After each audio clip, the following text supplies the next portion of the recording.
नमस्कार, आदाब। Crime petrol dial 100 में आप सबका स्वागत है। प्यार और नफरत, विश्वास और धोखा, ये शब्द अपने मायनों में एक दूसरे के बिल्कुल विपरीत है, लेकिन असल में प्यार और नफरत के बीच एक मामूली सी लकीर होती है, और जब भी किसी कारण से ये लकीर मिट जाती है तो अपराध अपने पैर पसारने लगता है। आज की कहानी भी ऐसी है, जहां रिश्तों के बीच का अटूट प्यार कब नफरत में बदल गया, किसी को पता ही नहीं चला।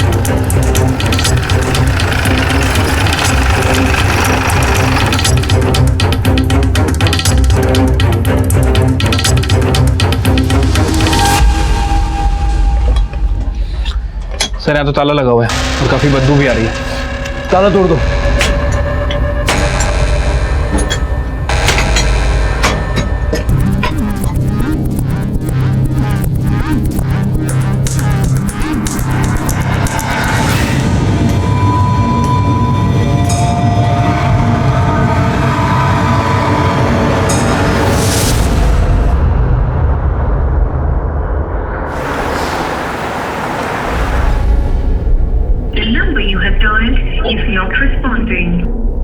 बेटा क्या बात है, कुछ परेशान से लग रहे हो? वहाँ मुंबई में सब ठीक तो है ना?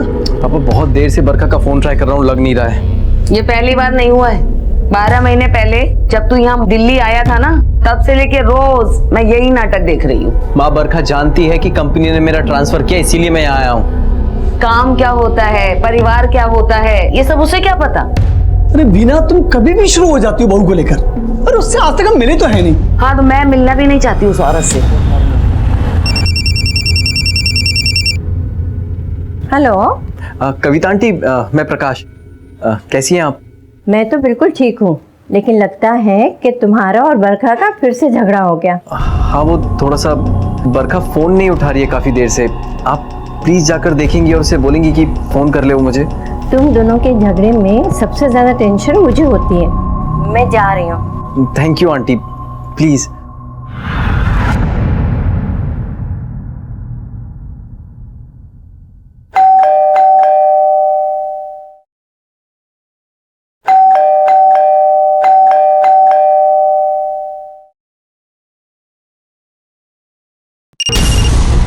आंटी। हाँ बेटा, मैं बहुत देर से बेल बजा रही हूँ, लेकिन लगता है घर में कोई नहीं है। अच्छा आंटी, शायद हो सकता है कि बरखा कहीं बाहर गई हो। लेकिन अभी तो रात के 10 बज रहे हैं इस टाइम। हो सकता है आंटी वो अपनी फ्रेंड राशि के साथ हो, मैं उसे ट्राई करता हूँ।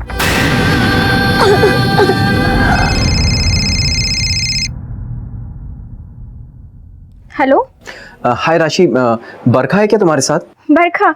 नहीं, मैं तो अहमदाबाद में हूँ। कोई बात है क्या? नहीं, वो एक्चुअली बहुत देर से उसका फोन ट्राई कर रहा हूँ, लग नहीं रहा है। कविता आंटी घर भी गई तो उन्होंने कहा कि घर पे भी कोई नहीं है, तो मुझे लगा शायद तुम्हारे साथ होगी। नहीं प्रकाश, वो मेरे साथ नहीं है। हो सकता है किसी काम से बाहर गई हो और फोन स्विच ऑफ हो गया हो। हाँ, हो सकता है। या फिर तुम दोनों का कोई झगड़ा हुआ हो। नहीं नहीं, चलो मैं रखता हूँ।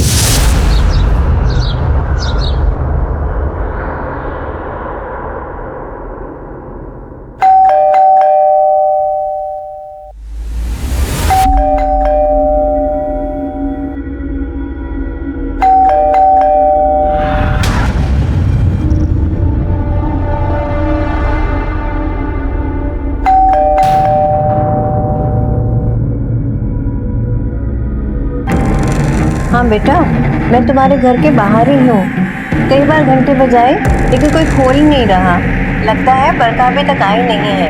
ओके आंटी, मैं राशि से एक बार और बात करता हूँ। बरखा का फोन तो अभी भी बंद आ रहा है। ठीक है।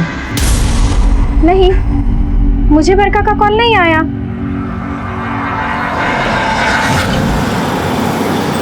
या I have got the tickets. यार मुझे डर था कि कहीं इतनी जल्दी में टिकट मिलेगी कि नहीं। या थैंक यू सो मच। प्रकाश,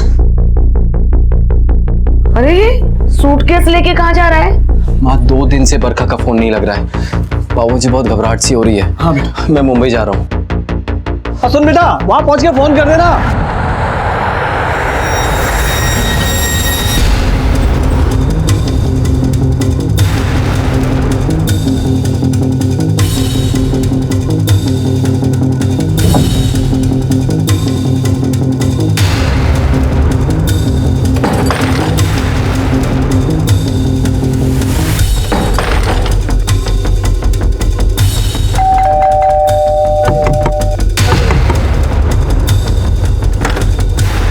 बरखा, बरखा, बरखा,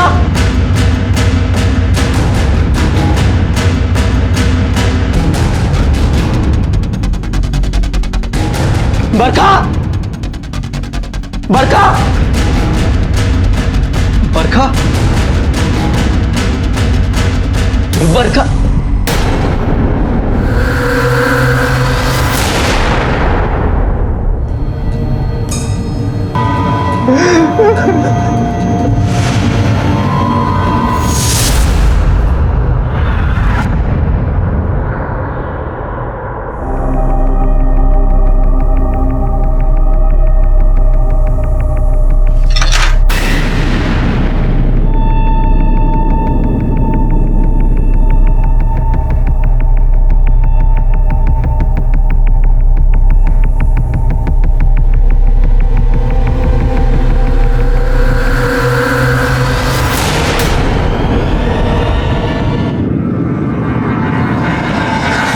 एक मां ने अपनी ममता, अपने प्यार की मिसाल पेश की थी। बरखा ये जान गई थी कि हत्यारे उसके साथ साथ उसकी बेटी की भी हत्या करना चाहते हैं। उसने अपनी समझ और अपनी हिम्मत से अपनी बेटी की जान बचा ली और खुद अपनी बलि चढ़ा दी। ये बात तो साफ थी कि बरखा उन कातिलों को अच्छी तरह से जानती थी, लेकिन इस हत्या के पीछे की वजह क्या थी? चोरी, रंजिश या नफरत? और अपनी नफरत को इस हद तक ले जाने वाले वो अपराधी थे कौन? एक मां ने अपनी मासूम बच्ची को उन कातिलों से तो बचा लिया था, लेकिन क्या वो बच्ची अब भी सुरक्षित थी? क्योंकि जिस अलमारी में वो बंद थी वहां से बाहर निकल पाना उसके लिए असंभव था। और अगर वो ऐसे ही बंद रही तो उसकी जान, उसकी जिंदगी अब भी खतरे में थी।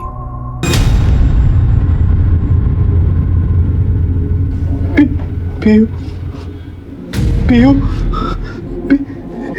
पीयू, पीयू, पीयू।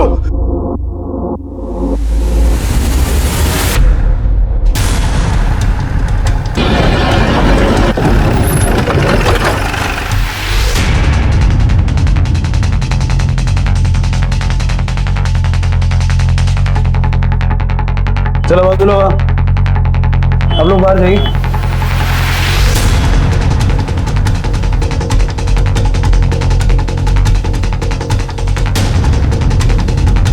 ठीक है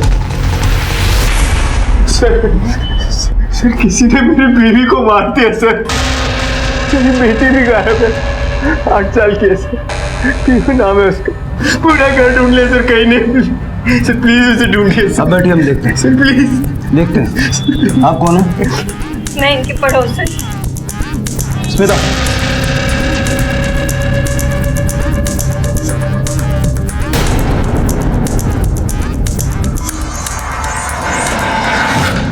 सर गला काट के मारा गया है। कुलकर्णी सारे घर की अच्छे से तलाशी लो, देखो कोई सुराग मिलता है क्या। Okay sir.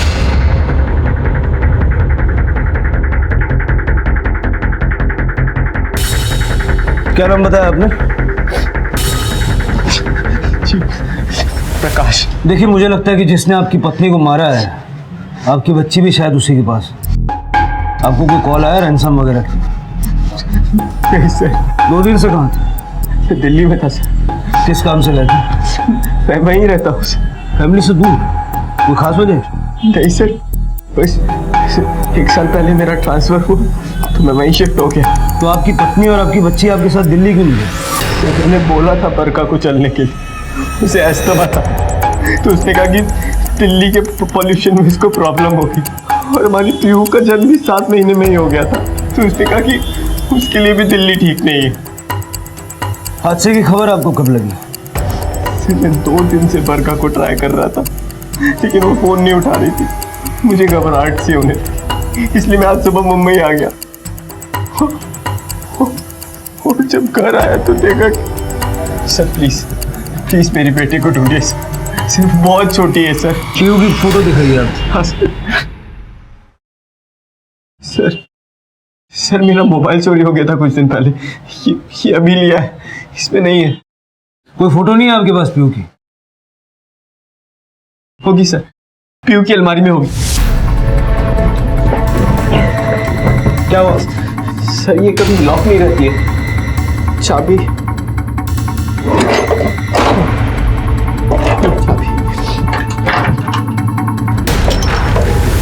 बॉडीला पोस्टमॉर्टमसाठी पाठवा.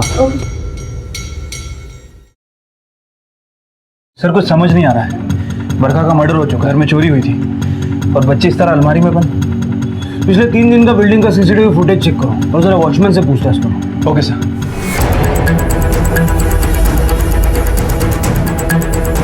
सर पूरे घर में कहीं भी फोर्स एंट्री का निशान नहीं है. सर इसका मतलब ये हुआ कि बरखा हमलावर को अच्छी तरह से जानती थी, जिसका फायदा उठा के वो घर में घुसा. फिर बरखा ने उसके लिए चाय बनाई, फिर मौका पाकर उसने वारदात को अंजाम दिया. कुलकर्णी, हमलावर एक से ज्यादा था. ये देखो, चाय के टोटल 3 कप टूटे हैं. इसका मतलब 2, 3 या शायद उससे ज्यादा लोग आए थे. एक और बात, चलो ये देखो कुलकर्णी, बच्ची के कमरे के दरवाजे को फोर्सफुली तोड़कर खोला गया. हो सकता है कि जब बरखा उन लोगों के लिए चाय लेके आई और उसने अपने आप को कमरे में बंद करने की कोशिश की. सर देखकर तो लग रहा है कि हमलावर चोरी के इरादे से आया था. बरखा का फोन, मोबाइल, ज्वेलरी सब कुछ गायब है. और सर दूसरे कमरे की अलमारी भी पूरी तरह से खुली हुई है, सामान इधर उधर बिखरा हुआ है.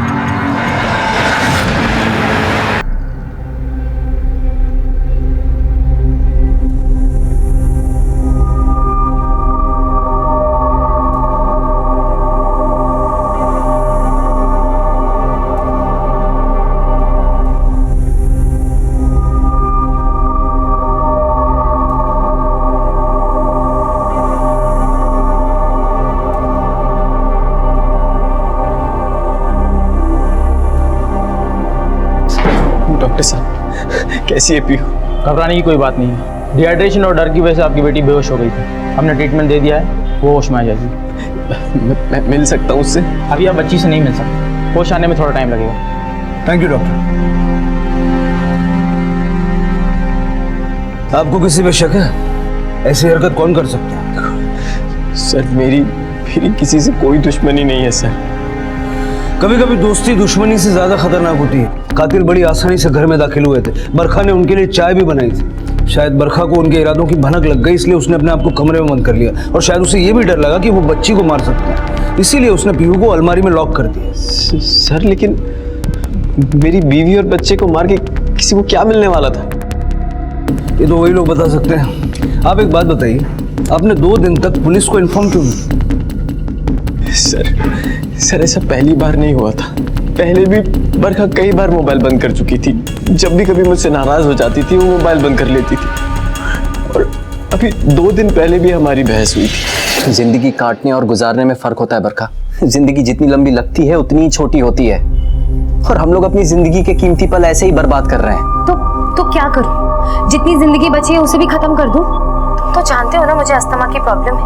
और मम्मी आज तक मिली नहीं हूं उनसे, लेकिन फोन पर जितनी भी बात हुई है ना, उससे तो ऐसा लगता है कि अगर 4 दिन भी हम साथ में रहना तो वैसे ही नहीं बचूंगी. तुम माँ की फिक्र मत करो, वो दिल की बुरी नहीं है. लेकिन दिल्ली की हवा, तुम तो जानते हो ना वहाँ कितना पॉल्यूशन है. सांस लेना भी मुश्किल हो जाएगा मेरा वहाँ.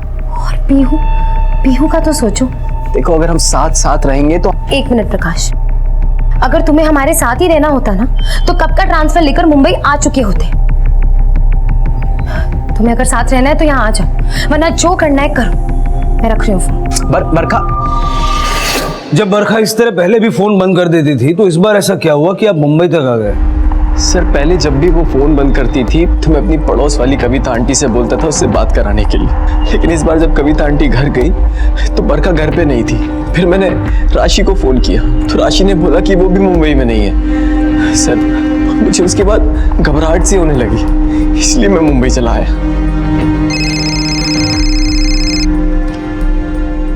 हेलो बेटा, तुमने वहां पहुंचकर कोई फोन ही नहीं किया? वहां सब ठीक तो है ना? कुछ ठीक नहीं है पापा. पापा प्लीज आप जल्दी आ जाओ. हाँ, लेकिन प्रकाश बात क्या है ये तो बता. पापा बरखा नहीं रही. बरखा नहीं रही? ये तू क्या कह रहा प्रकाश?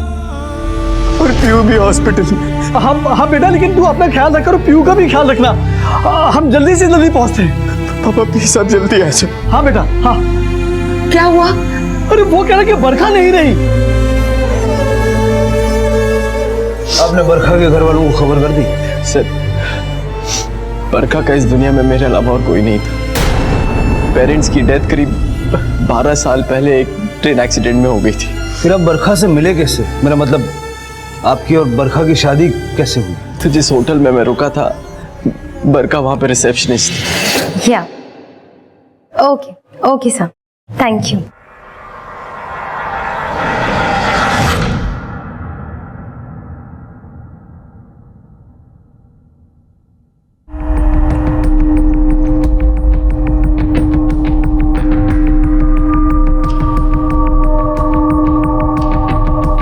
Excuse me sir. Excuse me? क्या आपको नहीं पता किसी लड़की की फोटो खींचना गलत बात है?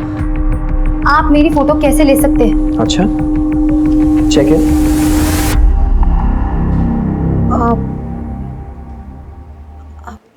वो सॉरी सर, वो सॉरी से काम नहीं चलेगा। जी मतलब? आपको मेरा रूम जल्दी रेडी कराना होगा, please. Sure sir. Thank you. वो हमारी पहली मुलाकात थी, फिर मेरी जॉब मुंबई में ही लग गई। हम लोग अक्सर मिलने लगे, फिर हम दोनों ने शादी का फैसला किया। आपके माता पिता इस शादी के लिए मान गए? नहीं सर, बरखा का इस दुनिया में कोई नहीं था, इसलिए वो लोग राजी नहीं हुए। ऐसा लग रहा जैसे किसी चीज को जोर से खींचने की कोशिश की। लगता है मदद की आवाज लगाने के लिए विंडो खोलने की कोशिश की। मौत का टाइम कब का है? 12 तारीख को दोपहर 12 से 5 के बीच में इसकी चाकू से काटा गया। मेरा अंदाजा सही था, बरखा की मौत 2 दिन पहले ही हो चुकी। सर बिल्डिंग का सीसीटीवी पिछले 2 हफ्तों से बंद है और वॉचमैन ने भी उस दिन किसी को आसपास आते जाते नहीं देखा। सर वैसे तो उसकी ड्यूटी 12 घंटे की रहती है, लेकिन वो दिन में लंच के लिए जाता है और तकरीबन 4 बजे के आसपास छत पर पानी भरने। सोसाइटी वाले भी समझते नहीं है, वॉचमैन का काम है गेट पे रहना। हो सकता है उसकी उसी एक्टिविटी का फायदा लेके कातिल अंदर घुसे होंगे। एक काम करो, जरा आसपास की बिल्डिंग के सीसीटीवी कवरेज का पता करो, किसी का कवरेज इस गेट की तरफ है या नहीं। Okay sir. सर मुझे अभी भी इस प्रकाश पर डाउट है। प्रकाश और बरखा पिछले 1 साल से एक दूसरे से अलग रह रहे हैं। हो सकता है कि इस दौरान प्रकाश का किसी के साथ अफेयर हो गया हो, या फिर बरखा का, और ये बात प्रकाश को पता चल गई। इनकार तो किसी भी पॉसिबिलिटी से नहीं किया जा सकता। ऊपर राशि से बात हुई? हाँ सर, फिलहाल वह अहमदाबाद में और कल मुंबई आ रही है। बरखा राशि की बहुत अच्छी दोस्ती है, तो हो सकता है कि राशि से कोई राज छुपा ना हो। वैसे एक काम और करो, प्रकाश और बरखा की कॉल रिकॉर्ड करो। Okay sir. कविता जी, आप प्रकाश और बरखा को कब से जानती हैं? 3 साल से वो लोग यहाँ रह रहे थे, तभी से जानती हूँ मैं उन्हें।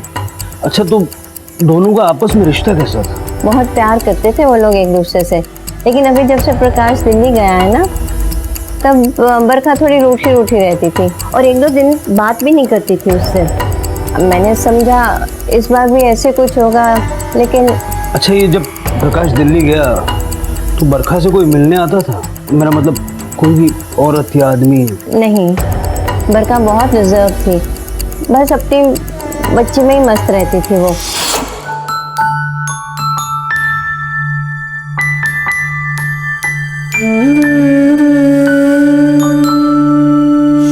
और मुझसे भी तभी बात होती थी जब उनका झगड़ा होता था और मैं फोन पे उनसे बात कराने जाती थी।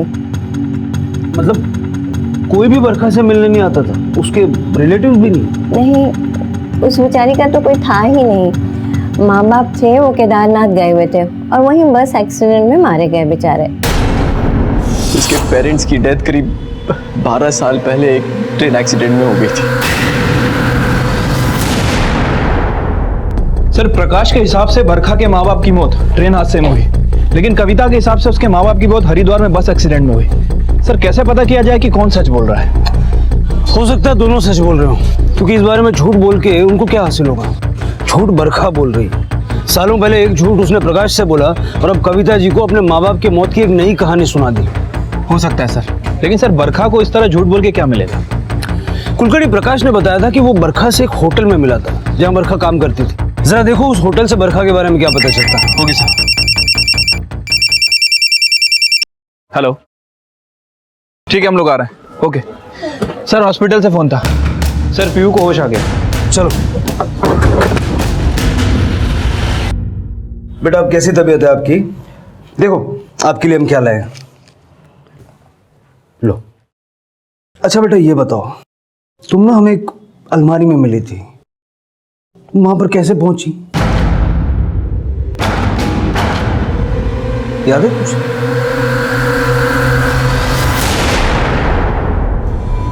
मम्मा कहाँ है? मम्मा कहाँ है? मम्मा के पास जाना है। पापा है ना, डरो मत, डरो मत, डरो मत। मम्मा के पास जाना। पापा है? शांत हो जाओ। प्रकाश जी, आप जरा एक बार उससे पूछ के देखिए, उसका बयान हमारे लिए बहुत इम्पोर्टेंट है। मम्मा कहाँ है? मुझे मम्मा के पास जाना है। मम्मा शांत हो जाओ। मम्मा के पास जाना है। पापा है ना अभी, ठीक है? अच्छा कोई बात नहीं, फिलहाल आप हमें ये बताइए कि शादी से पहले बरखा कहाँ और किस होटल में काम करती है? जी हाँ सर, 6 साल पहले बरखा नाम की लड़की इसी होटल में काम करती थी, रिसेप्शनिस्ट का। कहिए ना, आप क्या जानना चाहते हैं उनके बारे में? बरखा रहने वाली कहाँ की थी? सर ये नहीं पता। अच्छा, जब बरखा यहाँ पे काम करती थी तो उसने कुछ डॉक्यूमेंट्स जमा किए होंगे। हाँ सर, हम अपने एम्प्लॉयज़ का वेरिफिकेशन करते हैं, उनका डॉक्यूमेंट्स एक फाइल में रखते हैं। हमें वो फाइल देखनी है। जी अभी मंगाता हूँ सर, शादी से पहले बरखा जिस होटल में काम करती थी, वहाँ से पता चला है कि बरखा कानपुर के उन्नाव की रहने वाली है। और जब मैंने उन्नाव पुलिस से कांटेक्ट किया तो उन्होंने बताया कि बरखा 12 साल पहले किसी नंदन सिंह के साथ वहाँ से भाग गई है। नंदन सिंह। बरखा की मौत के बाद पुलिस इन्वेस्टिगेशन में बरखा की जिंदगी का एक ऐसा हिस्सा पुलिस के सामने आया था जिसने इस केस को नई दिशा दे दी।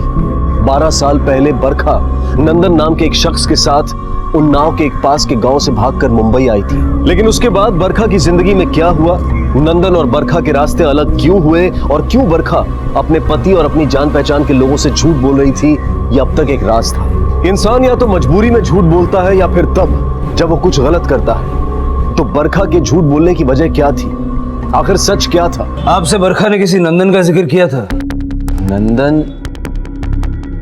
नहीं सर, मैं किसी नंदन को नहीं जानता। कौन है ये? बरखा ने आपसे कई सारी बातें छुपाई हैं। पहले ये कि उसके पेरेंट्स जिंदा हैं। क्या? दूसरी ये कि वो कानपुर के पास उन्नाव की रहने वाली थी। आज से 12 साल पहले उसका नंदन के साथ अफेयर था और वो उसी के साथ भागकर यहाँ आई थी। ये आप क्या बोल रहे हैं सर? बरखा ये सब? आपको सचमुच बरखा के बारे में कुछ नहीं पता? नहीं सर, मुझे तो ये भी नहीं पता कि बरखा के पेरेंट्स जिंदा है। सर मैं आपसे कह रहा हूँ, बरखा इतना बड़ा झूठ मुझसे नहीं बोल सकती। झूठ तो आपसे बोला गया है, अब हमें ये पता करना है कि और कौन कौन झूठ बोल रहा है। सर यहाँ तो नंदन का नया चैप्टर स्टार्ट हो गया। ये कहानी कहाँ जाकर रुकेगी कुछ समझ नहीं आ रहा है। कुलकर्णी, प्रकाश को देख के तो नहीं लगता कि उसे नंदन के बारे में कुछ भी पता है। सर फिलहाल तो सारा शक इस नंदन के ऊपर जा रहा है। कुलकर्णी, तुम उन्नाव जाओ और पता करो कि बरखा और नंदन की जिंदगी में हुआ क्या था। मुझे भी लगता है कि बरखा की हत्या के तार उन्नाव से जुड़े हुए हैं। Okay sir. प्रकाश,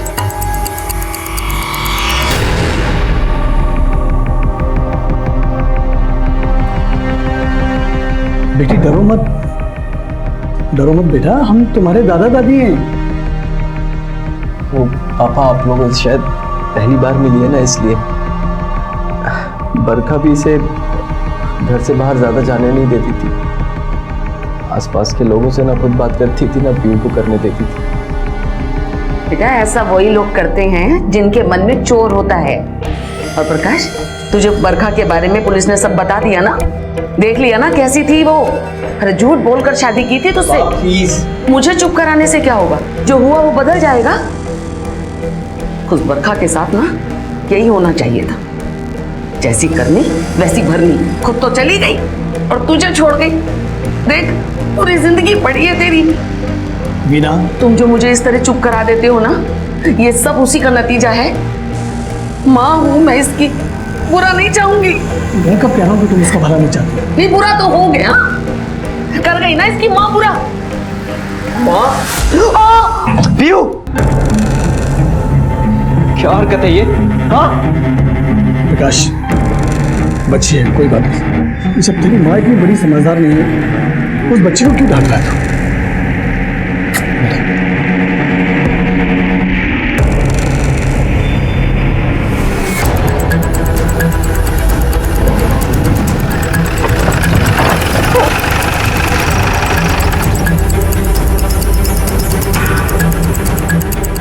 अवध जी, आप कुलकर्णी साहब मुंबई से आए और ये नंदन सिंह के माता पिता साहब, हमें सच कुछ नहीं पता कि वो कहाँ है। पहले उसे पैदा करने की कीमत हम चुका चुके हैं, वो तो पहले ही मर चुका है हमारे लिए। देखिए आप घबराइए मत, हमें बस आपसे पूछताछ करनी है। नंदन और बरखा के बारे में। अरे साहब क्यों गड़े मुर्दे उखाड़ रहे हैं? देखिए शायद आपको पता नहीं है लेकिन बरखा का खून हो गया। साहब उसमें हम क्या कर सकते हैं साहब? वैसे ही हमारी जिंदगी जीते जी नरक बन चुकी है उन दोनों के कारण। क्या समझते हो तुम लोग? तुम बाप बेटे मेरे बेटी को भगा के ले जाओगे और मैं यहाँ शांति से बैठा रहूंगा? जब तक मेरी बेटी नहीं आएगी सड़ना यही तू। सर हम सही कह रहे हैं, हम कुछ नहीं किया, सच बता रहे हैं। क्या केस बनाना है इस पे? किडनैपिंग का केस बनाओ। तो नहीं सर, पर ऐसा मत कीजिए सर।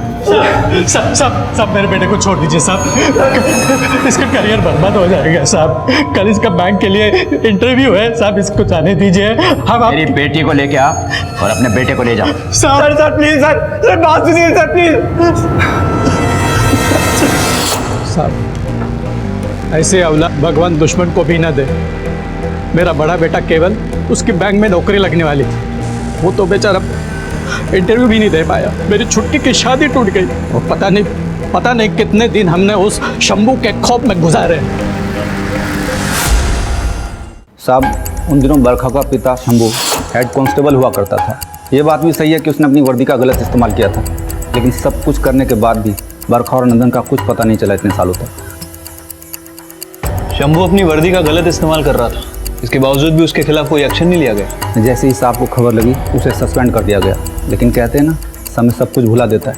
जिस केवल को मार पीट कर कभी इसने जेल में बंद कर दिया था, आज उसी केवल के साथ एक फाइनेंस कंपनी में काम करता है। साथ में उठना बैठना दोनों का। राशि जी आपको 2 दिन पहले बुलाया था, आप अब आ रही हैं? सर एक्चुअली मैं अहमदाबाद गई हुई थी और वहाँ मुझे अर्जेंट काम था, तो इसलिए मुझे रुकना पड़ा। आपकी फ्रेंड का मर्डर हो गया। खैर पता चलने के बाद भी आप नहीं आई। कब से जानती थी आप बरखा को? यही करीब 10-11 सालों से। सर हम दोनों हॉस्टल में साथ रहते थे। तो इतने सालों में कभी उसने आपको बताया कि वो पहले से शादीशुदा थी? क्या मतलब? मेरा मतलब है कि प्रकाश से शादी करने से पहले वो एक शादी और कर चुकी थी। सर मुझे कुछ नहीं पता, मैं तो पहली बार ये सुन रही हूँ। मतलब बरखा ने ये बात आपसे भी छुपाई? आपकी बरखा से आखिरी बार बात कब हुई थी? हादसे से 1 दिन पहले रात को। किस बारे में बात हुई? यही कि मैं अहमदाबाद जाने वाली हूँ। अच्छा ये बताइए, बरखा और प्रकाश के बीच में रिलेशन कैसा था? सर वो दोनों बहुत ही हैप्पी कपल्स थे। प्रकाश का दिल्ली ट्रांसफर होने के बाद उन दोनों के बीच दूरियां जरूर आ गई थी, लेकिन सर उन दोनों के बीच प्यार कम नहीं हुआ था। प्रकाश के दिल्ली जाने के बाद बरखा से कोई मिलने आया करता था क्या? मेरा मतलब है उसका पहला पति नंदन या फिर कोई और? सर मुझे इस बारे में कुछ नहीं पता। प्रकाश का किसी लड़की से अफेयर वगैरह था क्या? या फिर बरखा को इस बारे में कोई शक हुआ हो या उसने आपसे ऐसी कोई बात शेयर की हो? नहीं सर। ठीक है आप जा सकती हैं, और शहर से बाहर जाने से पहले हमें इन्फॉर्म कीजिएगा। जी सर।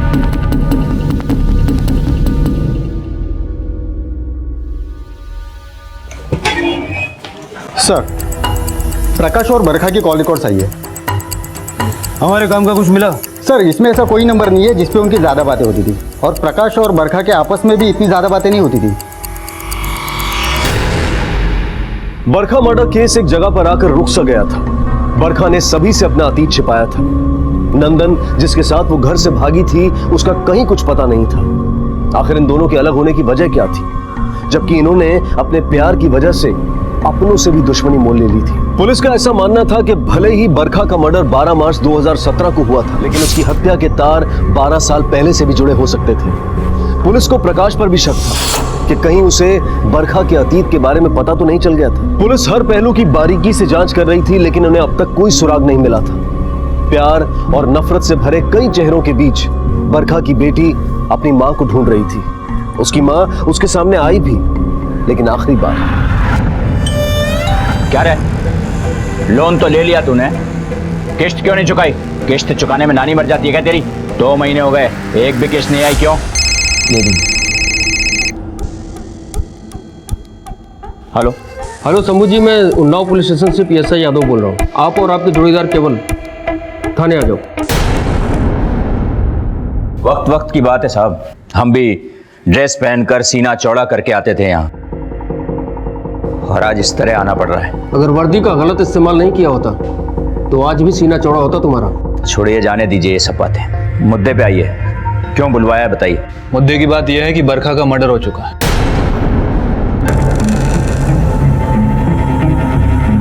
बहुत दुख हुआ ये जानकर, पर हैरानी नहीं हुई। किसने मारा बरखा को? नंदन ने? इन्वेस्टिगेशन चल रही है, शक तो हमें भी नंदन पर है। नहीं सर, नंदन उसे नहीं मार सकता, बल्कि वो तो उससे बहुत प्यार करता था सर। बरखा ने 10 साल पहले नंदन को छोड़कर किसी और से शादी कर ली। जो लड़की बाप की नहीं हुई वो नंदन की कैसे होती?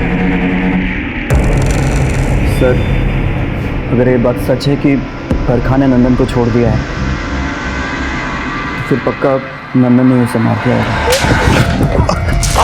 मैं तुझे जिंदा छोड़ रहा हूं, और आज के बाद अगर मेरी बेटी को देखा ना, तेरा भाई, बाप, खानदान सबको मारूंगा, जान से मार दूंगा।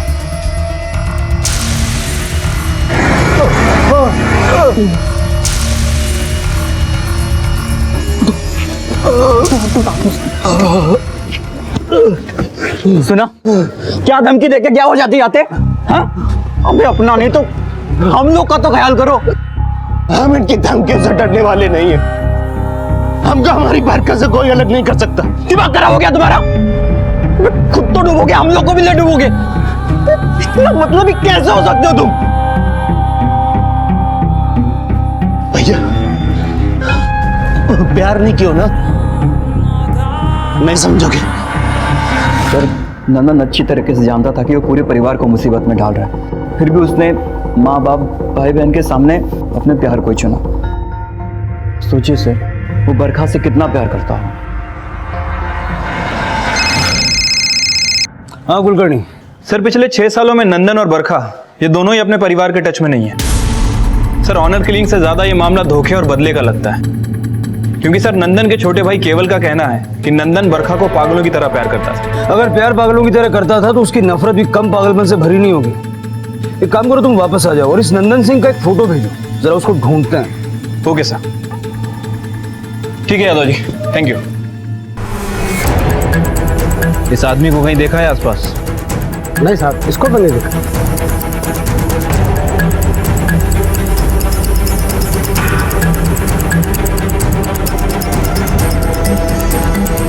इस आदमी को देखा कभी आपने?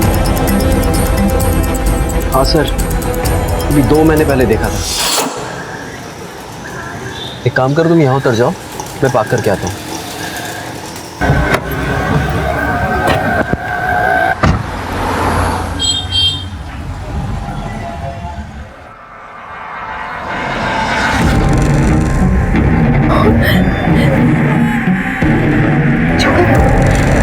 छोड़ो, छोड़ो।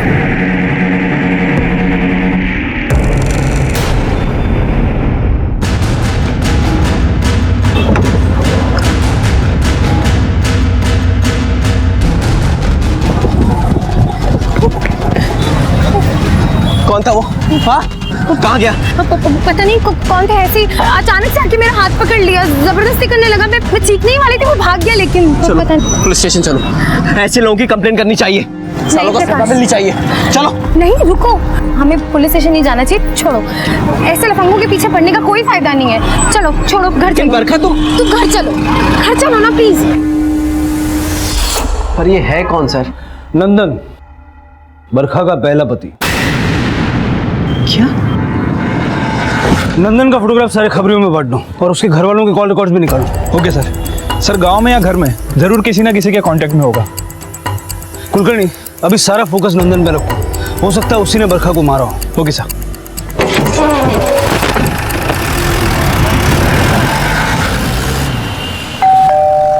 आप बिल्कुल चिंता मत करो, ठीक है? आप मेरे साथ मेरे रूम में सोना। आंटी जी, प्रकाश है? हाँ प्रकाश। अरे राशि, आओ ना। माँ, ये राशि है, बरखा की फ्रेंड। नमस्ते अंकल जी। नमस्ते बेटा।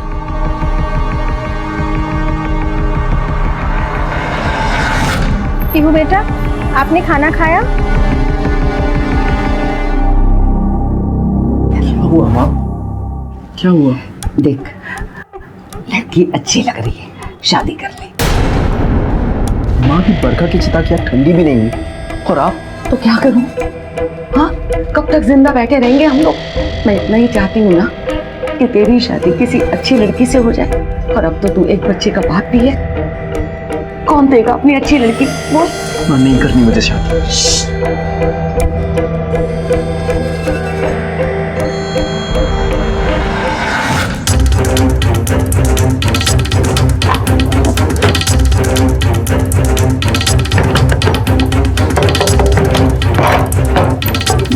जी सर। आपकी पत्नी कहाँ है? क्या हुआ साहब? कोई गलती हो गई क्या हमसे? आपने तो कहा था कि आपके घर में किसी की कोई बात नहीं होती नंदन से, लेकिन आपकी वाइफ की तो हर हफ्ते बात होती है उससे। नहीं साहब, ऐसे कैसे हो सकता है? वो कैसे बात कर सकती है उससे? हमने तुम सबके कॉल डिटेल्स निकाले हैं। तुम्हारी पत्नी के नंबर से एक नंबर मिला है मुंबई का। बोलो, मुंबई में किससे बात करती थी वो? मुंबई में? हाँ साहब, वो नंदन का ही नंबर है, मैं बात करती हूँ उससे। और ये बात तुमने आज तक छुपाई रखी है हमसे? हाँ, नहीं बताया मैंने। आप लोग हर बात के लिए उसको ही कसूरवार ठहराते थे। आप लोग अपनी तकलीफ दिखती है, मेरी नहीं। एक माँ का दर्द नहीं समझ सकते आप लोग। लास्ट टाइम नंदन से कब बात हुई थी आपकी? साहब 8 मार्च को, लेकिन उसके बाद से उसका फोन ही नहीं मिला। आप पता कर दो ना, मेरा बेटा ठीक तो है? सर, उन्नाव पुलिस ने जो नंबर दिया था वो नंदन का ही है। मैंने उसका एड्रेस भी निकाल लिया।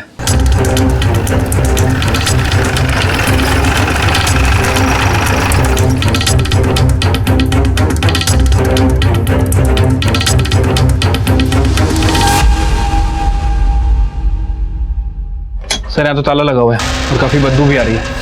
ताला तोड़ दो।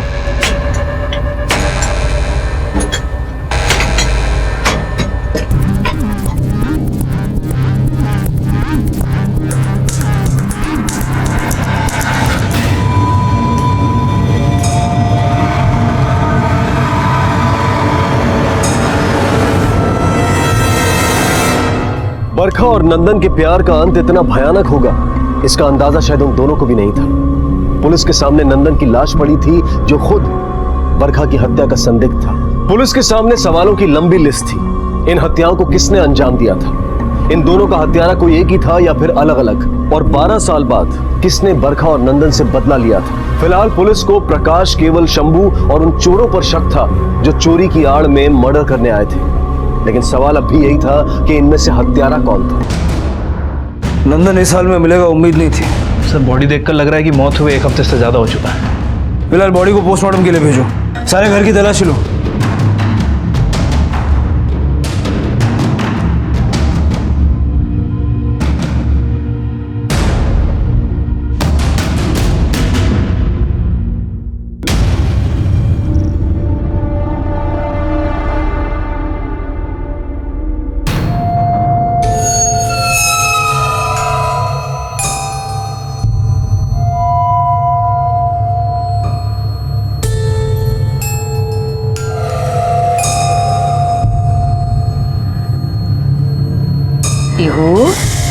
बेटा, मैं तेरी दादी हूँ।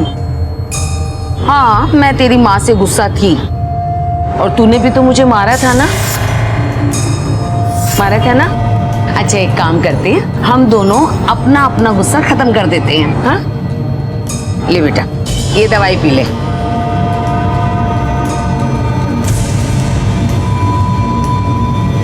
बेटा, दवाई नहीं पियोगे तो तुम्हारी मम्मा नाराज हो जाएगी ना। हाँ, लो दवाई पी लो। क्या कर रही हो ये? और ये कौन सी दवा पिला रही हो आप इसको? ये इसकी दवा नहीं है ना।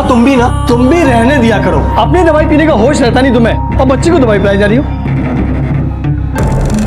पापा माँ कब आएगी?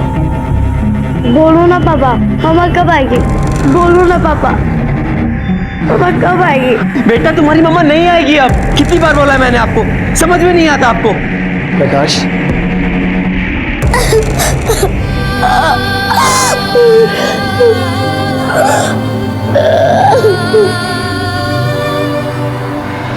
सर, अंदर कुछ नहीं मिला। हो सकता है कि मर्डर में किसी लड़की का हाथ हो। एक अकेली लड़की ऐसे आदमी को मार देगी, थोड़ा मुश्किल लगता है। जरा पता करो नंदन के घर किसका आना जाना था, और खास करके किसी लड़की। नहीं देखा नंदन को साहब, हफ्ते भर से तो बंद है इसका घर। घर हफ्ते भर से बंद है, तुम लोगों को बदबू नहीं आई? साहब अभी बाजू में नाला है, तो मैं सोचा उसमें से बाज भी सारी होगी।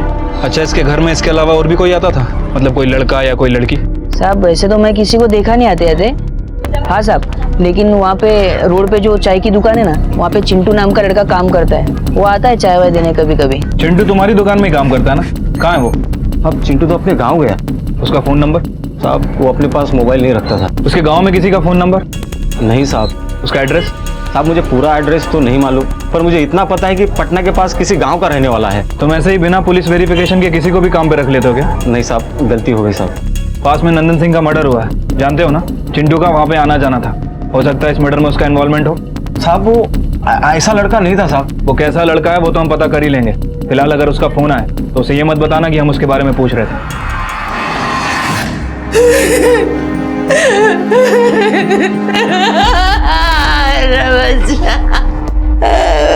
बच्चा बस करो, कोई जरूरत नहीं है उसके लिए आंसू बहाने की। आप लोगों में से किसी को मुंबई चलना होगा उसकी लाश की शिनाख्त के लिए। देखिए साहब, पुलिस लावारिश लाश के साथ जैसा करती है ना, वैसा करिए उसके साथ। क्या क्या नहीं सहा है हमने उसके वजह से, क्या क्या नहीं सहा है, भूले नहीं है हम। इंस्पेक्टर साहब हमें माफ कर दीजिए, हम में से कोई नहीं आएगा वहां शिनाख्त करने के लिए। एक मासूम बच्ची जिसने अभी तक जिंदगी को समझा भी नहीं था, आज उसकी ही दादी अपनी नफरत की वजह से उसकी जिंदगी छीन लेना चाहती थी। क्या यह नफरत सिर्फ इसलिए थी कि प्रकाश की मां वीना बरखा को पसंद नहीं करती थी और अब वो प्रकाश की शादी अपनी पसंद की लड़की से करवाना चाहती थी? क्या इस नफरत की वजह से बरखा की मासूम बच्ची की बलि भी चढ़ जाएगी?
अरे रघु भाई, रघु भाई।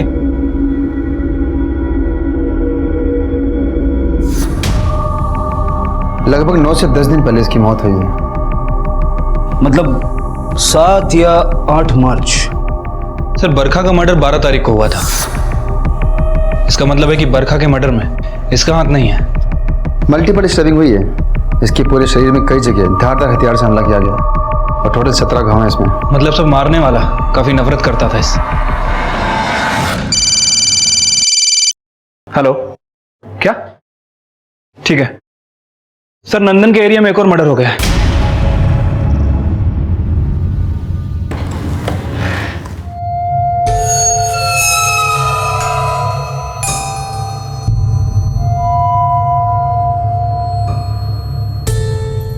माँ आप अकेले?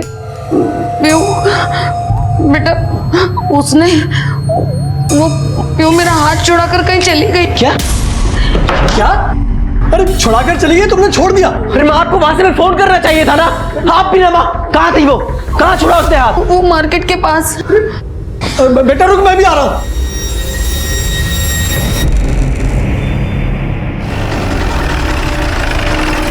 आइए साहब, मैंने फोन किया था, ये वाला घर है। और लाश देखकर सबसे पहले मैंने आपको कॉल किया साहब। क्या नाम बताया? रघु? हाँ साहब। अकेले रहता था ये? हाँ साहब, 2 साल पहले इसकी बीवी छोड़कर चली गई थी, तब से अकेला रहता था। सर आसपास देखकर तो लग रहा है चोरी हुई है। कातिल चोरी के इरादे से आया था।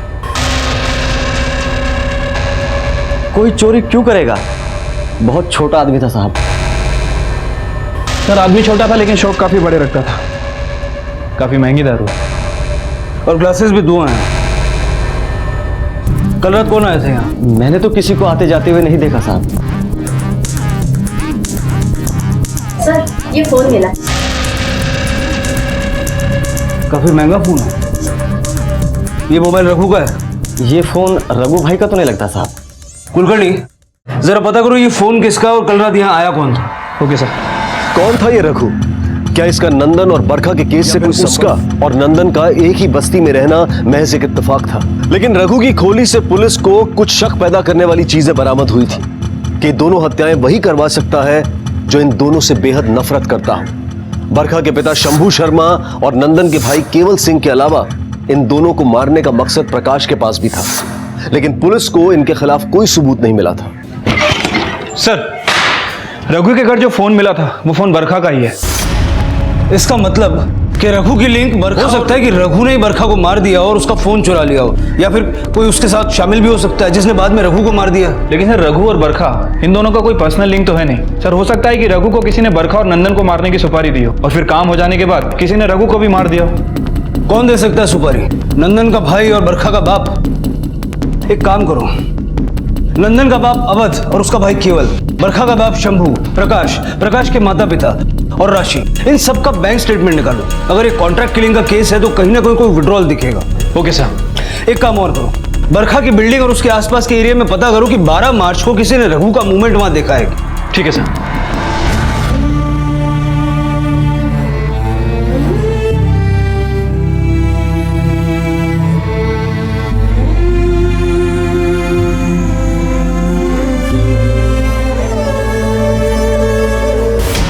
सर बरखा का बाप शंभू और केवल ये दोनों उन्नाव की एक माइक्रो फाइनेंस कंपनी में काम करते हैं और सर उस कंपनी का हेड ऑफिस मुंबई में है और अक्सर 2 से 3 महीने में यहाँ आ जाया करते हैं। कुलकर्णी अगर ऐसा है तो इट इज क्वाइट पॉसिबल कि केवल को उसकी माँ से नंदन के बारे में पता चला होगा और उसने और बरखा के बाप शंभू ने मिलकर ये काम किया होगा। और बरखा की हत्या में भी इन दोनों का हाथ होना नकारा नहीं जा सकता। उन्नाव पुलिस से कहो कि इन दोनों से जरा पूछताछ करें। Okay sir.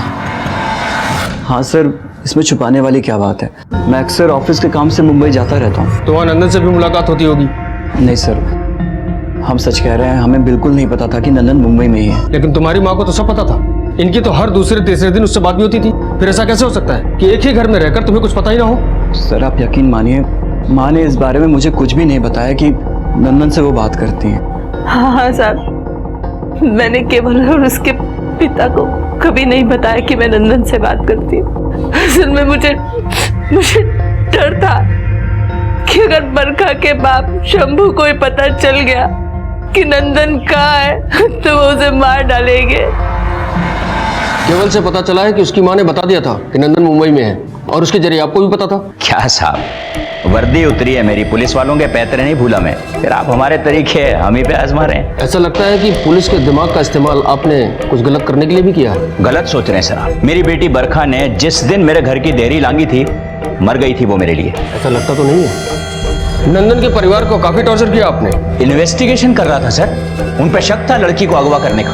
सिर्फ इन्वेस्टिगेशन के लिए कोई सस्पेंड हो जाता है क्या? देखो साहब, फालतू की पूछताछ से कुछ होने वाला नहीं है। मेरे खिलाफ एक भी सबूत मिले आपको तो फांसी पे लटका देना। अभी चलता हूं। सर उन्नाव पुलिस के मुताबिक शंभू बहुत ही शातिर इंसान है सर। अगर उसका और केवल का कुलकर्णी क्रिमिनल कितना ही शातिर क्यों ना हो, कोई ना कोई गलती तो जरूर करता है।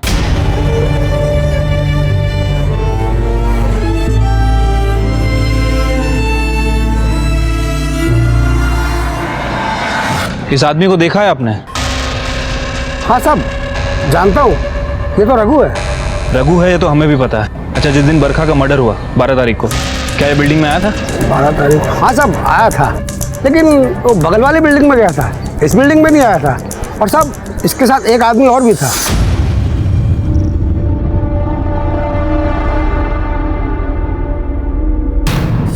तुम्हें उस आदमी की शक्ल याद है? साहब उसका चेहरा तो हम नहीं देख पाए। अच्छा, इस बिल्डिंग में वो किसके घर गया था ये तो पता होगा? अरे साहब ये तो उसने नहीं बताया। क्या कि अक्सर वो यहाँ आता रहता है लोगों के घर पुताई करने। अच्छा, उस बिल्डिंग के वॉचमैन को जानते हो? साहब हम ही है। वो क्या है, दोनों बिल्डिंग साथ साथ में है तो हमको 2000 बढ़ा के दे देते हैं।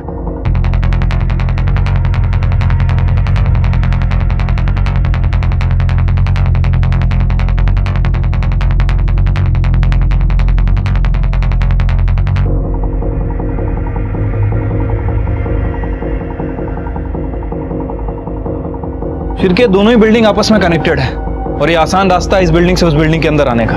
हो सकता है कि रघु और उसका दोस्त इसी रास्ते का यूज करके यहाँ पे आए हों और बरखा के घर घुसे हो सकता है सर। तुम एक काम करो, ये रघु और उसके साथ जितने भी दोस्त हैं सबको पुलिस स्टेशन बुलाओ। Okay sir. कितने सालों से जानते हो रघु को? 4-5 साल हो गए साहब। तुम लोगों को क्या लगता है किसने मारा होगा उसे? थोड़ा गर्म दिमाग का तो साहब, लेकिन उसकी ऐसी कोई दुश्मनी होगी बोल नहीं सकते साहब। इन दोनों को देखा है उसके साथ? सर अब रघु किससे मिलता है, किसके साथ उसकी दुश्मनी है, ये सब आपको अच्छी तरह जगन बता सकता है। जगन उसका बहुत ही खास था सर। जगन? जी हाँ। अरे जगन के बारे में हमने भी सुना है, लेकिन उसका घर और फोन दोनों ही बंद है। ये जगन की कोई फोटो वोटो है? हाँ साहब, मेरे मोबाइल में है उसकी फोटो।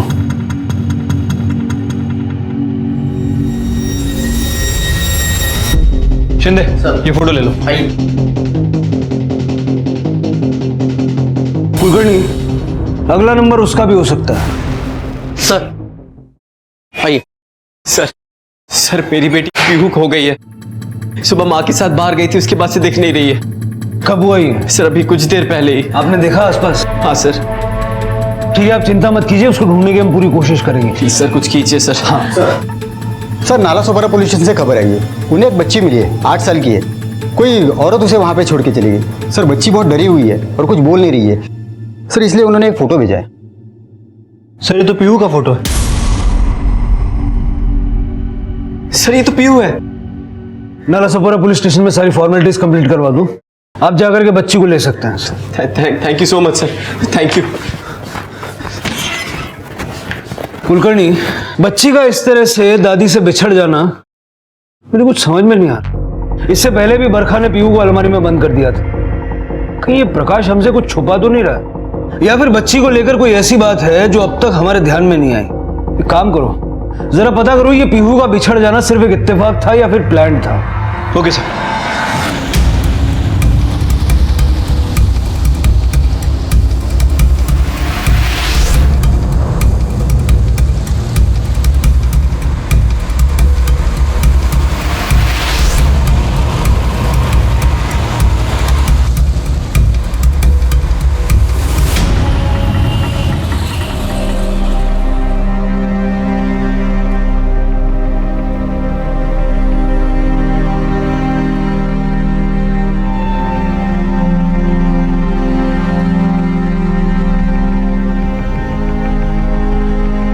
देखो माँ, आज के बाद आप पीहू को कहीं बाहर लेकर नहीं जाएंगी।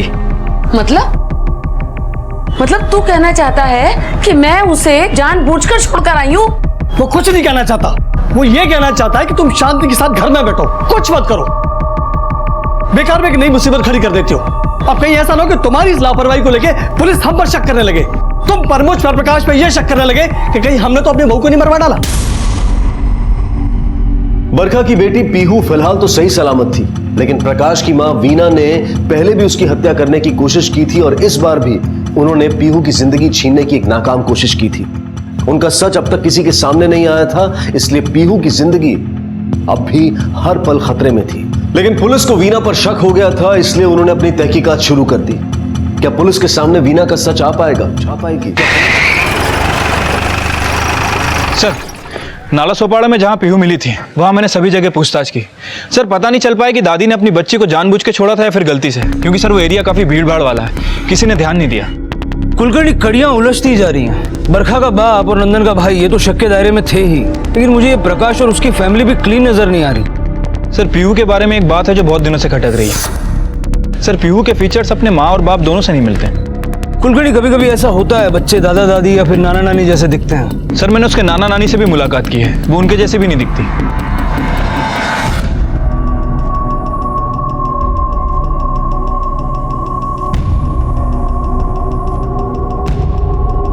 पीहू?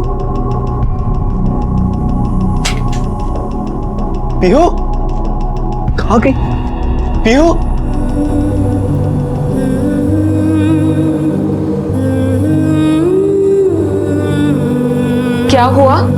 क्या हुआ प्रकाश? हाँ?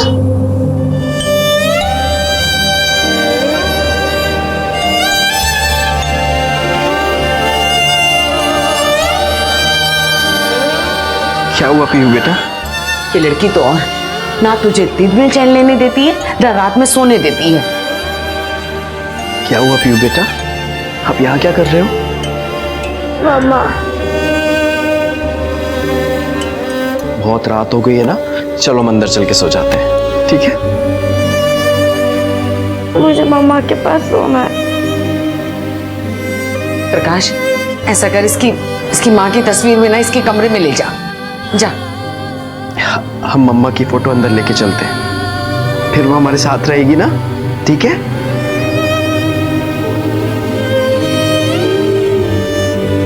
चलो।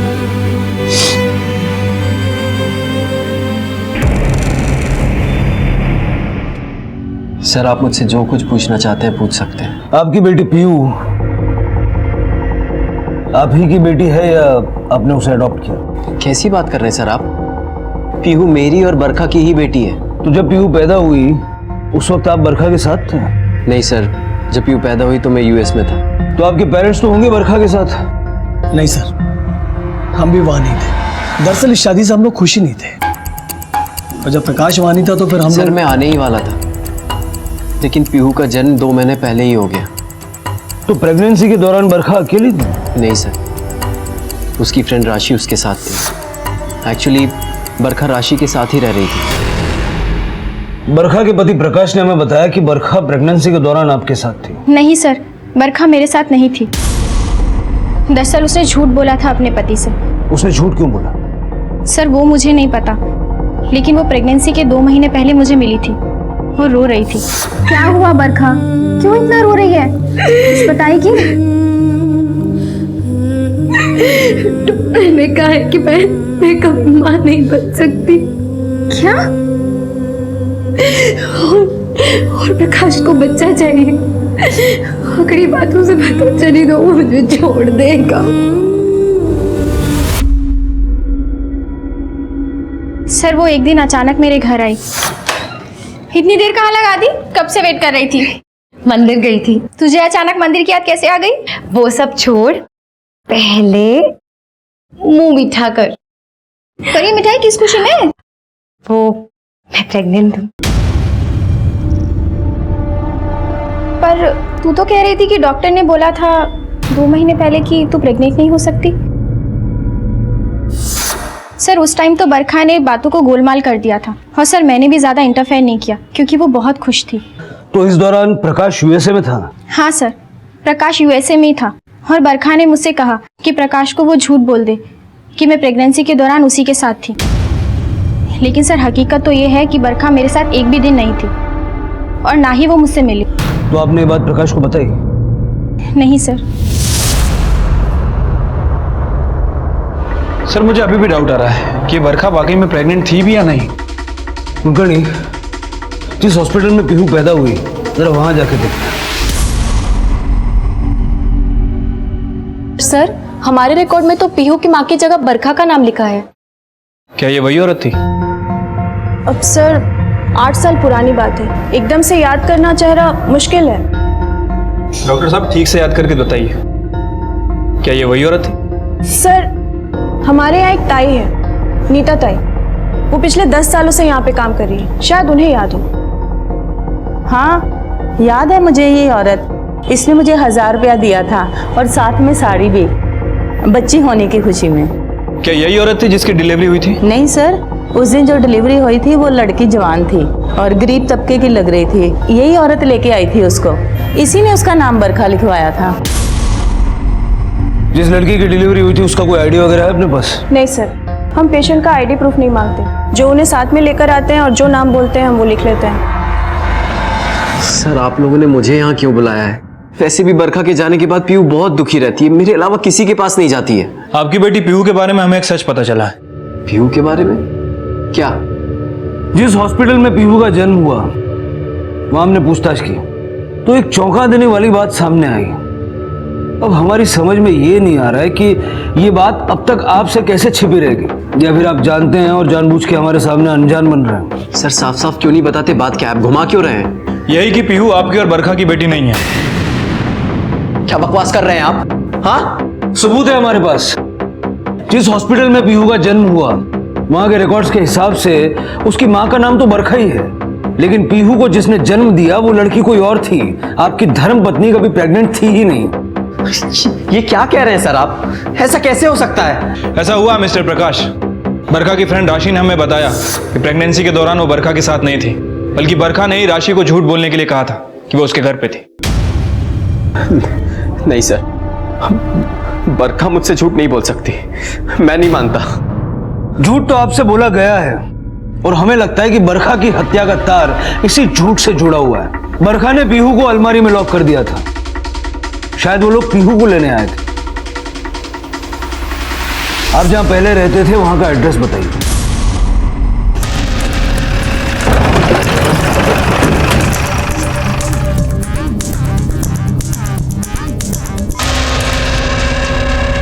साहब, ये शांता है। जब बरखा मैडम यहाँ पर रहती थी तो ये उनके घर पर काम करती। ठीक है, जाओ। क्या हुआ साहब? तुम्हारी बरखा मैडम का मर्डर हो गया। अब जो कुछ मैं पूछता हूँ सीधा सीधा बताना। पीहू बरखा की ही बेटी है? नहीं साहब, बरखा मैडम को बच्चा नहीं हो रहा था, इसलिए वो बहुत परेशान थी। मैडम, इंसानों का भी अजीब होता है ना। जिसके पास नहीं है वो भी रो रहा है और जिसके पास है वो भी रो रहा है। क्या मतलब है तुम्हारा? आपको बच्चा नहीं है इसलिए आप दुखी हो, और वो किरण, उसको बच्चा होने वाला है इसलिए वो दुखी है। बच्चा होने वाला है तो वो दुखी क्यों है? अब बीन बाई लड़की माँ बनेगी तो रोएगी ना। वो क्या है ना, उसका जिसके साथ लफड़ा चल रहा था ना, वो एक नंबर का लफंगा था। जैसे उसको पता चला कि इसको बच्चा होने वाला है, बस वो शहर छोड़ के भाग गया। ये डॉक्टर के पास चली गई तो डॉक्टर ने भी बच्चा गिराने से इनकार कर दिया। तो मुझे मिलवा सकती हो उनसे? हाँ, बरखा मैडम ने मुझे बोला, इसलिए मैंने किरण को उनसे मिलवाया। आप फिक्र मत कीजिए कि बच्चा होने दीजिए, अब मैं ले लूंगी और इन सब में जो भी खर्चा आएगा वो सब मैं देख लूंगी। और ऊपर से 1 लाख रुपए भी दूंगी। ये बात तुमने किसी को बताई थी, प्रकाश या फिर किसी और को? नहीं साहब, मैंने किसी को नहीं बताई। बरखा मैडम ने ये बात छुपाने के लिए मुझे 25,000 रुपए दिए थे। नंदन से अलग होने के बाद बरखा ने जो प्रकाश के साथ नई जिंदगी शुरू की वो झूठ के साथ की। शायद उसे डर था कि सच जानने के बाद कहीं प्रकाश उसे छोड़ ना दे। डर इंसान का सबसे बड़ा दुश्मन होता है और ये डर कई बार हमसे गलत काम भी करवाता है। बरखा ने भी यही किया। खुद मां नहीं बन पा रही थी तो किसी और की बच्ची को पैसे देकर खरीद दिया, और ये बात उसने अपने पति तक से छुपाई। बरखा की जिंदगी में कई राज थे और यही वजह थी कि बरखा की हत्या पुलिस के लिए एक अनसुलझी पहेली बन गई थी। सर, एक बात तो कंफर्म है कि पीहू बरखा की बच्ची नहीं है। सर, हो सकता है कि यह बात प्रकाश को पहले से ही पता चल गई हो और प्रकाश ने बरखा का मर्डर करवा दिया। ये जो पेंटर है रघु, उसके साथ ही जगन का पता चला? नहीं सर, उसके बारे में कुछ पता नहीं चला। मैंने खबरियों को अलर्ट कर दिया। और सर, वो चाय वाले लड़के चिंटू, उसके बारे में भी कोई इन्फॉर्मेशन नहीं मिली। सर अपने खबरी का फोन आया था। नंदन मर्डर केस का जो सस्पेक्ट है चिंटू, अपने चाय की टपरी पर वापस आया है।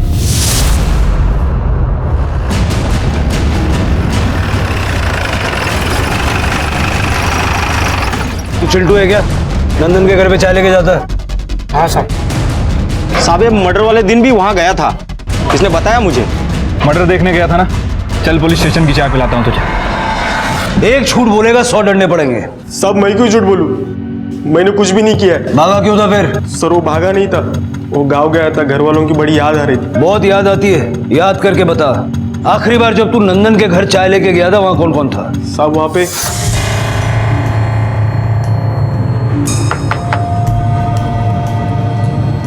क्या है? वो चाय का गिलास दो ना खाली। रुको। उसके माथे पे चोट लगी हुई थी और खून पोंछा हुआ था साहब। औरत की शक्ल ठीक से याद है ना? हाँ साहब। कुलकर्णी, स्केच बनाओ।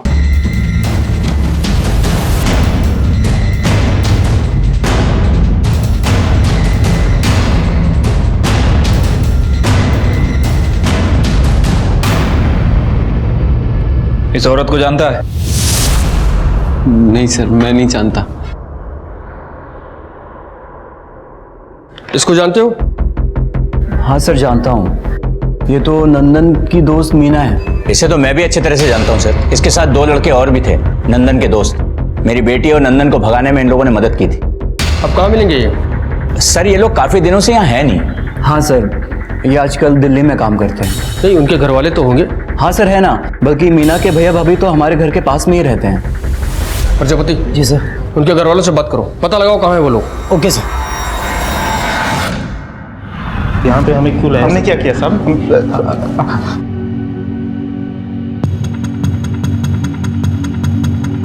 अब नाटक करने का कोई फायदा नहीं है।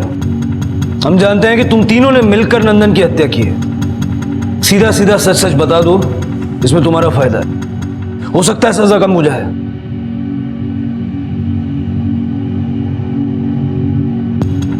ठीक है, लगता है इनका वही हाल करना होगा जो बरखा के बाप ने किया था।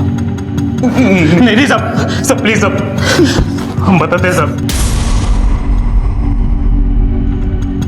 हम तीनों ने सिर्फ बरखा और नंदन के भागने में मदद की थी। ये लो, बड़ी मुश्किल से इसे लेके आई हूँ। अब तुम लोग जल्दी से यहाँ से निकलो। मीना, मैं तेरा एहसान कैसे चुकाऊंगी? नंदन, बरखा, तुम लोग यहाँ भी जाओ, खुश रहो यार। लेकिन एक बात ध्यान रखना, हम लोग को बिल्कुल मत फोन करना और ना ही मिलने की कोशिश करना, क्योंकि तुम लोग को भगाने के बाद बरखा के पिताजी हम लोग पर कहर बरसाने वाले। हाँ यार, तुम लोगों की सेफ्टी इसी में कि हम लोग को कुछ पता ना चले कि तुम लोग कहाँ जा रहे हो। चल चल साहब, उस कांड के बाद बरखा का बाप हमारी जिंदगी में शामत बनकर आ गया था साहब। अब समझ में आया तुम लोगों को कि मैं तुम्हें थाने लेकर क्यों नहीं गया? क्योंकि अगर थाने लेकर जाता तो वहां सिर्फ 3rd डिग्री का इस्तेमाल होता। यहाँ तो 4, 5, 6। बताओ, मेरी बेटी को लेकर वो कहां गया है? बोलो।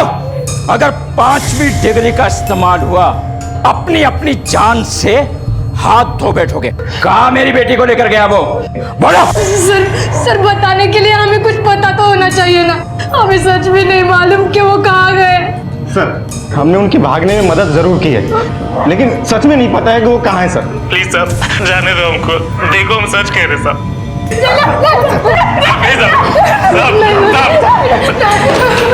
ऐसे नहीं मानोगे तुम लोग। तुम लोगों ने मेरी इज्जत मिट्टी में मिलाने के लिए उन दोनों को भागने में मदद की। अब जब तुम्हारी आंखों के सामने तुम्हारी दोस्त की इज्जत उतरेगी, तब शायद तुम्हें समझ में आएगा इज्जत उतारना क्या होता है।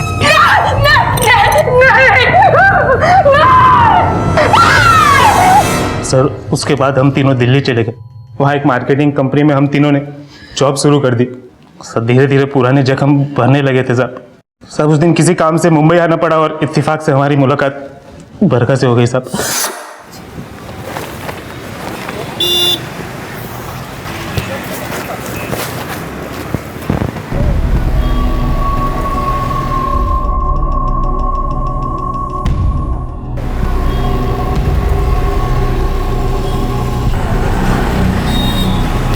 आप लोग, बरखा, कितना बदल गई हो तुम। लेकिन तुम लोग बिल्कुल नहीं बदले, आज भी साथ। कहाँ साथ में? हमारे एक साथी को तो तू भगा के लेके आई। कहाँ है वो? क्या बात है बरखा, सब कुछ ठीक तो है ना? वो मीना, वो मैं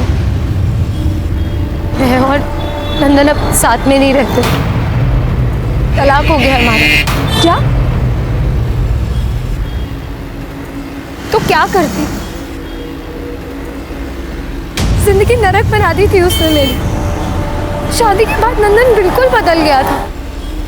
अगर उसके साथ रहती ना तो शायद मर चुकी होती अब तक। साहब, हमें जैसे ही पता चला कि जिन दोनों को साथ में करने के लिए हमने इतनी तकलीफें सही, आज वो दोनों अलग अलग हैं, तो हमें लगा कि जैसे हमें लगा कि हमारी दोस्ती को, हमारी कुर्बानी को उन्होंने बहुत बड़ी गाली दी है। तेरे वजह से बरखा के बाप ने हमारी जिंदगी नरक बना दी थी और तू इससे अलग हो गया। इसीलिए दी थी कि इतनी कुर्बानी हमने। अबे, हमने खुद नहीं छोड़ा उसको, वो खुद हमें छोड़ के चली गई है। तो और क्या करती? हाँ, जिंदगी भर तुम्हारे लात और घूसे खाती। तुमने ज्यादा तरफदारी मत करो उसकी, समझ गए? तो क्या करेगा? तब तुम लोगों की जिंदगी बर्बाद नहीं हुई थी, क्योंकि तुम लोगों ने कोई क्राइम नहीं किया था। लेकिन अब तुम तीनों ने खुद चल के अपने हाथों से अपनी जिंदगी बर्बाद कर ली है। आखिरकार पुलिस ने नंदन के हत्यारे को गिरफ्तार कर लिया था, लेकिन बरखा के कातिल की गुत्थी अब भी नहीं सुलझी थी। एक बात अब तक पुलिस के सामने साफ थी कि बरखा की हत्या एक कॉन्ट्रैक्ट किलिंग थी, लेकिन यह हत्या किसने करवाई थी ये सवाल अब भी बना हुआ था और पुलिस सच जानने के लिए हर संभव कोशिश कर रही थी। वो जो मैंने बैंक स्टेटमेंट्स मंगवाए थे सबके आ गए? हाँ सर, पाटिल ला ही रहा होगा। सर मैंने सबकी बैंक डिटेल्स चेक की। कुछ मिला? नहीं सर, किसी की भी अकाउंट से कोई बड़ा ट्रांजैक्शन नहीं मिला, लेकिन प्रकाश ने 1 साल पहले एक डीएनए लैब को 30,000 रुपए दिए थे।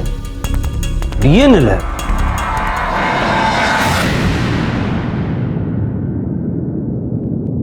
सर आप लोगों ने मुझे यहां क्यों बिठा के रखा है? आपको जो भी पूछना था वहां भी पूछ सकते थे आप। ये स्पेशल रूम है, कुछ खास बातें यहाँ की जाती हैं। ऐसी कौन सी खास बात करनी है आपको मुझसे? तुमने हमसे झूठ क्यों बोला कि तुम नहीं जानते कि पीहू तुम्हारी बेटी नहीं है? सर क्योंकि सच है, मैं नहीं जानता था कि पीहू मेरी बेटी नहीं है। 1 साल पहले तुमने अपना और पीहू का डीएनए टेस्ट करवाया। कुलकर्णी, क्या ये जानते हो? डीएनए लैब का बिल। अब बोलो, झूठ क्यों बोला? सर मुझे बरखा पे उसी दिन शक हो गया था जब मैंने पहली बार उसे नंदन के साथ देखा था। तुमने बताया कि नंदन को तुमने 2 महीने पहले देखा था और ये डीएनए टेस्ट 1 साल पहले। नहीं सर, मैंने नंदन को 2 महीने पहले नहीं, 1 साल पहले ही देखा था।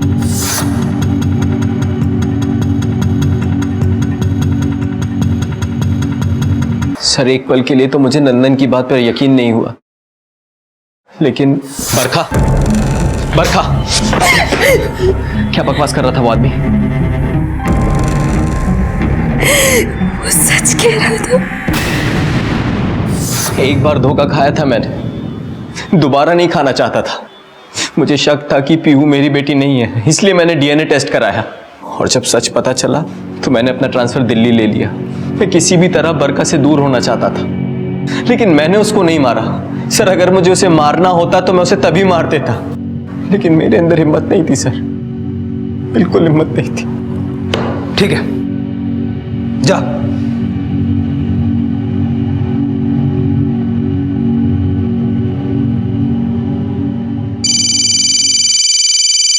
हेलो, क्या? ठीक है, तुम नजर रखो। ओके सर, खबरी का फोन था, कह रहा था कि रघु का दोस्त जगन उसी एरिया में। उठा लो। Okay sir.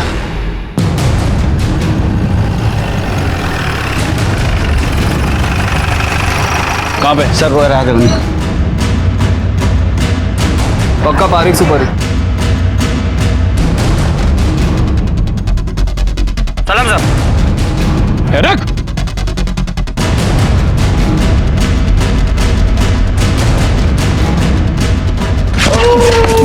बरखा के घर भी गया था ना? बोल वरना चमड़ी उधेड़ दूंगा। बोल। गलती हो गई साहब, गलती हो गई, मुझे नहीं जाना चाहिए था रघु के साथ साहब।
साहब घर में बच्चे हमको नहीं मिले और यही बहाना बना कि रघु ने मुझे पैसा देने से मना कर दिया था साहब। देख जगन, बच्चा बच गया है, पार्टी पैसे देने से मना कर दी। जो 3 लाख रुपए मिले ना तो आपस में बांट लेते। देख, मुझे मेरा पैसा दे दे वरना पुलिस को जाके सब बोल दूंगा। जाना, 3 लाख में से 1 फूटी कौड़ी नहीं दूंगा, समझा? मैंने मार दिया उसे। बरखा और उसके बच्चे को मारने के लिए पैसे किसने दिए तुझे?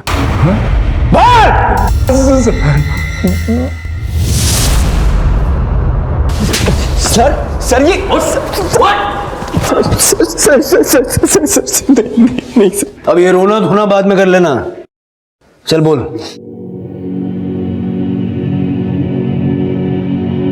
सर आपको पता है सबसे ज्यादा नफरत कहाँ होती है? वहीं जहां सबसे ज्यादा प्यार होता है। मैं बरखा के लिए अपने माँ बाप से लड़ गया, लेकिन वो मुझे जब पता चला कि मेरा और पीओ का डीएनए मैच नहीं करता है तो मुझे लगा कि उसका किसी से अफेयर चल रहा है। एक बार बरखा से पूछ लेता, वही बता देती कि वो पीहू की बायोलॉजिकल मदर नहीं थी। सर मैं गुस्से में पागल हो गया था।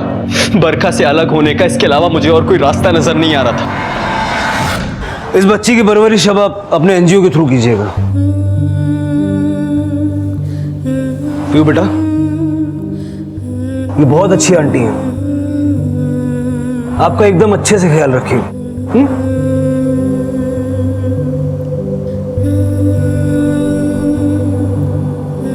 नंदन की हत्या के लिए उसके दोस्त रवि, मीना और अशोक को गिरफ्तार किया गया और साथ ही प्रकाश को अपनी बीवी की हत्या की साजिश के लिए और जगन को बरखा और रघु की हत्या के लिए गिरफ्तार किया गया। जिंदगी में अपनों द्वारा धोखा दिया जाना कोई नई बात नहीं है। ऐसा होने पर नफरत, गुस्सा और बदले की भावना मन में आना भी स्वाभाविक है, लेकिन माफ करने की भावना उससे बढ़कर होती है। ये बेहद जरूरी है कि हम अच्छाई की राह कभी ना छोड़ें और ये कहावत याद रखें, नेकी कर दरिया में डाल। इसी विचार के साथ अब मैं अनूप सोनी आपसे विदा लेता हूं। फिर मुलाकात होगी अगले एपिसोड में एक और चौंका देने वाले केस के साथ। तब तक अपना और अपने परिवार का ख्याल रखें और देखते रहें क्राइम पेट्रोल डायल 100। सबक एक को सीख हम सबको। जय हिंद। क्राइम पेट्रोल के और भी दिलचस्प कहानी देखने के लिए हमारे चैनल को सब्सक्राइब करें और बेल आइकॉन दबाना न भूलें।